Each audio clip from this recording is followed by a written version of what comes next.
Hey guys, we are remaking the double-ended pot holder because I didn't like the way it was just a pocket.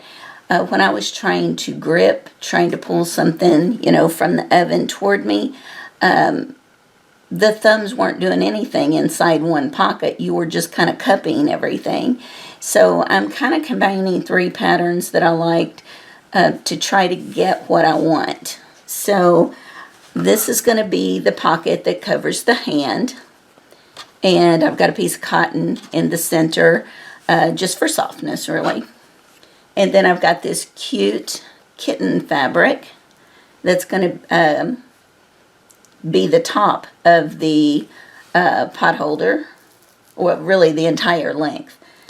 So I've got a piece of Insul Bright that will layer onto that, and then I'm going to have cotton batting just like before going down the entire length.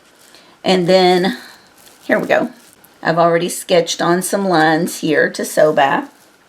Then this will be the entire length of the pot holder, and this would be what lays against the hot items.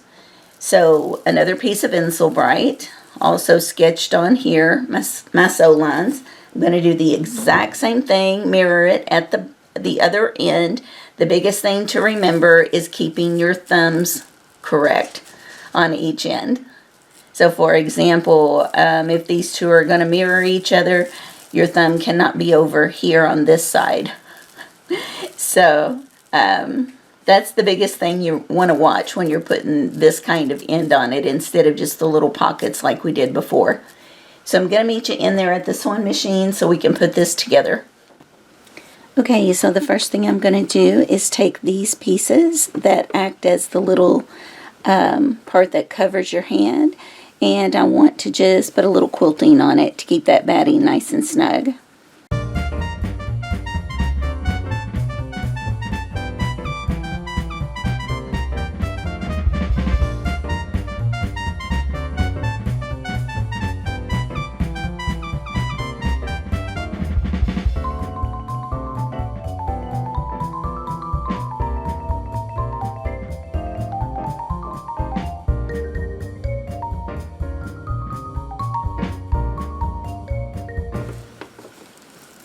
Okay, so the next thing I'm going to do is just baste or use a stay stitch to layer these together so that they're not moving around. So you can use a very wide stitch just to go around, make sure everything's being held in place. I'll go ahead and put the cotton in here as well.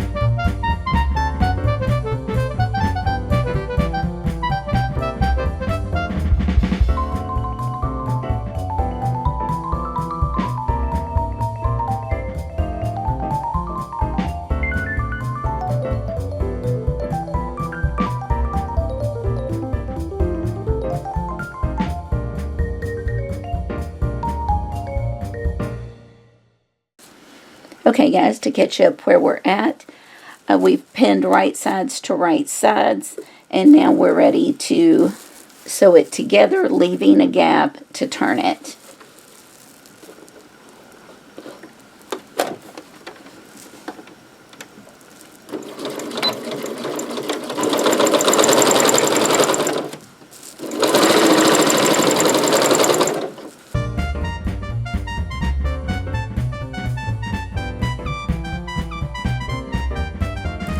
Now once you get into the split between the palm and the thumb, I do want to back stitch. You could also just make your stitch a lot smaller, but I just want it to be very strong in that area.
Okay, so you, I'm sure, noticed this.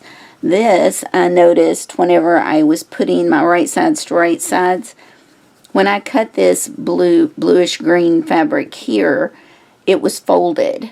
And apparently the cut was not straight because it caused a bow. And so it's not a big deal because of how wide we had to make the glove. I did want to Y that in just a little bit so that this wasn't so large. So it worked out okay, but just be aware of that. If you fold your fabric, make sure everything is lined up perfectly. Use pins, whatever you have to do, otherwise it will bow. So I'm going to be trimming all of that off anyway, but I just want to now look at both sides of this to make sure everything is cut like it should be before we do any trimming. And everything looks good on that one. And this one. So I am going to start to trim, and then before I close up the hole, I do want to turn this part and just make sure the hand fits in there well. Make sure I don't need to make that a deeper groove for the thumb, things like that. Okay, so I'll bring you back. Okay, so now we've got it. So you have 2 layers of insole bright in there. We have the thumb, so we can actually, you know, manipulate it much better than if your whole hand is encased like this, to where you're just, you know, not able to use it as well. But I do want to top stitch this down, so we're going to go ahead and sew a little bit more.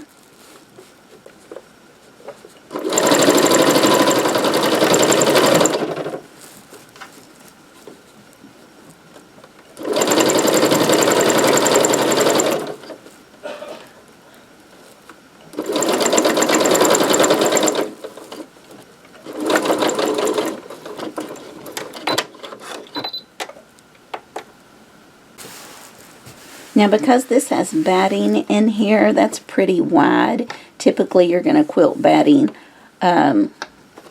with more lines, or, you know, so it doesn't bunch up inside. So I'm thinking I'm going to just maybe do some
Okay, so just a little there, and you have much more control because you can use your thumbs.